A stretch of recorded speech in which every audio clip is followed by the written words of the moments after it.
Okay, welcome everyone. Hi, Steve. Nice to meet you for the first time. Nice to meet you, Stephen. Thanks for having me.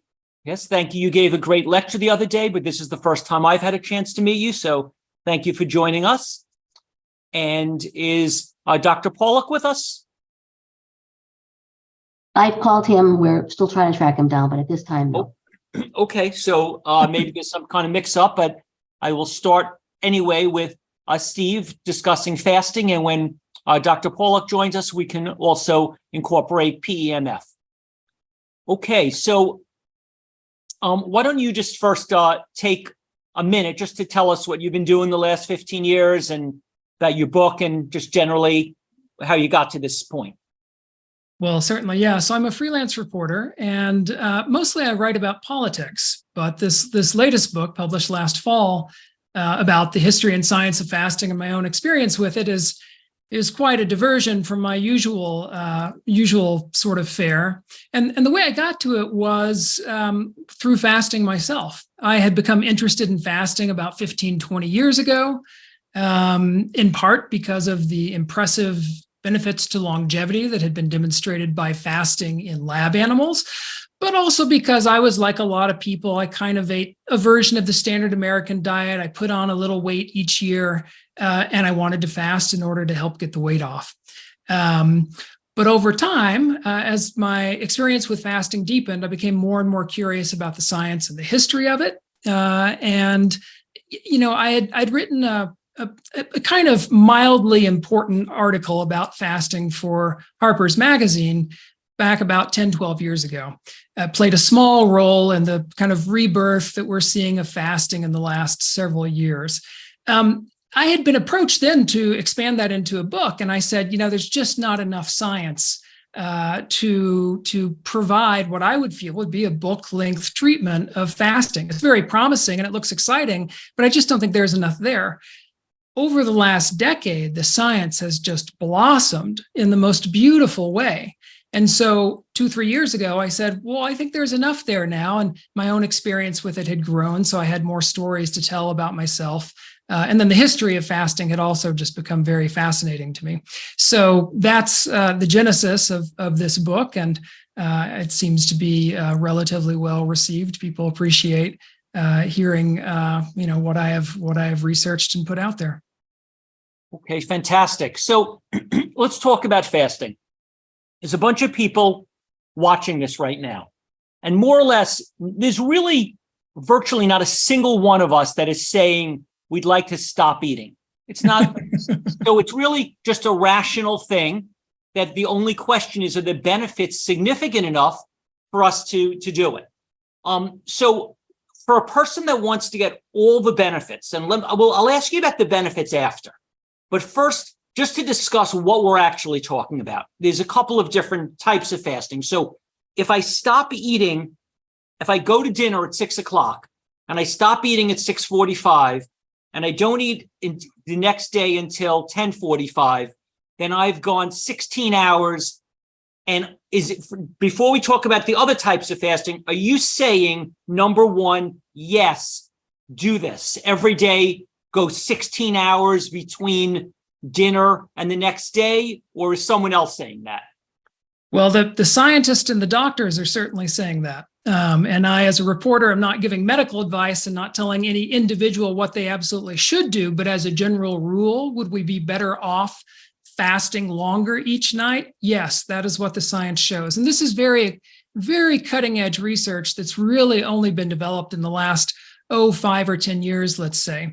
The first thing to know, so you're talking about daily fasting, which some people call intermittent fasting, which is separate from the prolonged fasting, which I'm sure we'll get to. The first thing to know about daily fasting is you are already doing it. I'm already doing it. Everyone on this planet is doing it, right? Except maybe a baby that's nursing 24 hours around the clock or something. So what scientists did in the last decade or so was to stop and say, well, if we're all fasting anyway, what's the healthiest form of fasting? Would we be healthier if our overnight fast, for most people it's overnight, were longer or shorter? And what they found, just to greatly simplify things, is we are healthier when our fasts are longer. And there's a very simple reason for that. And this is why prolonged fasting is so beneficial for health as well. One of the biggest things that we do, that our bodies do each day, is digest our food, process the nutrients from those food, send those nutrients to trillions of cells all over our body, and then the cells do all their things with those nutrients as well. It's an enormous labor. When we give our bodies a break from that enormous labor, they take advantage of the break to accelerate their habitual repairs. Because see, our bodies, they're these just marvelous self-healing machines that are making repairs all the time, that are saving us from cancer, that are saving us from all sorts of things. If our bodies didn't do this, not many of us would be here even just a few years from now. What happens in fasting, though, is most of the time when we're eating, those repairs go on at a very, very low rate because our body's busy doing all the other stuff that makes up our lives, including all this processing of nutrients and putting them to work and so on. But with fasting, it gets a break from all that heavy labor, and it takes advantage during that break of the rest to ramp up the repairs. And that is where the benefits from both daily fasting and prolonged multi-day, multi-week fasting comes from. So as terms of an action step, though, the specific action step to get the benefit, I'm saying is a 16-hour fast. Are you saying is 16 a magical number versus 14 or 18? What's ideal? Yeah, good, perfect question. Thanks for nudging me. I didn't answer that in your original question. So here's the deal. Here's what scientists have found. The best science we have so far suggests you will improve your health and you will increase the number of repairs your body makes starting at a fast of 12 hours every night. All right. And the repairs that you will get will increase not just sort of step by step, but almost exponentially with every hour you add to that 12.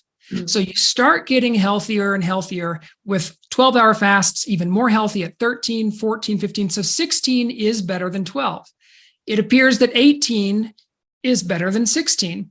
So that would be putting all your, eating into a 6-hour window each day. Now, scientists have yet to really determine whether an even skinnier window, say a 4-hour eating window for a 20-hour fast or a 2-hour window for a 22-hour fast, they have yet to really test whether that is effective. So we don't know what the perfect number is, all right? But it appears to be the case that if you can put all your food into a 6-hour, all your calories, I should say, food or drink, into a 6-hour window each day, you will maximize these repairs. However, if you don't want to cram all your food into that window, if you have a work schedule that doesn't allow you to do that, if you can do it, put all your food and other calories into 12 hours or fewer each day, you will get some benefit. And the other thing that I should add is most of us who do this, if you say a 6-hour and 8-hour window to someone, a 18-hour or 16-hour fast, what they do is they skip breakfast and they fast from say noon to 6 o'clock or 8 o'clock at night.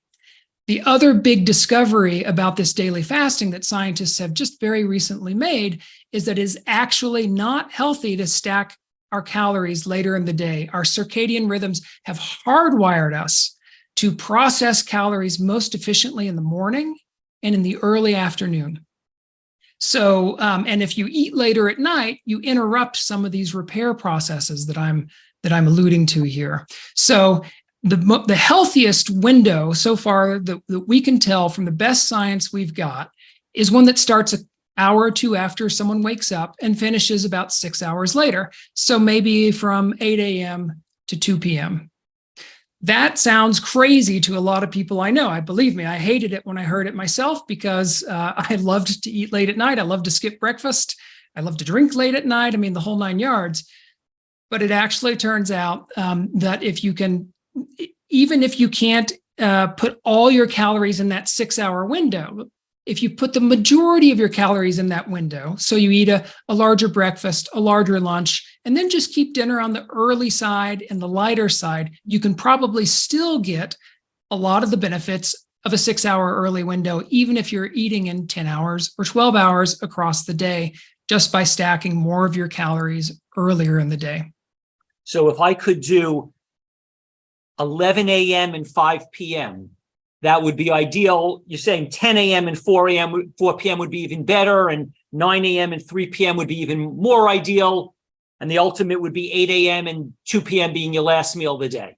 Something like that. We can't narrow it down to, yes, we have a study that shows exactly these hours are exactly right for every single person, right? It's just not that precise. The science is not that developed.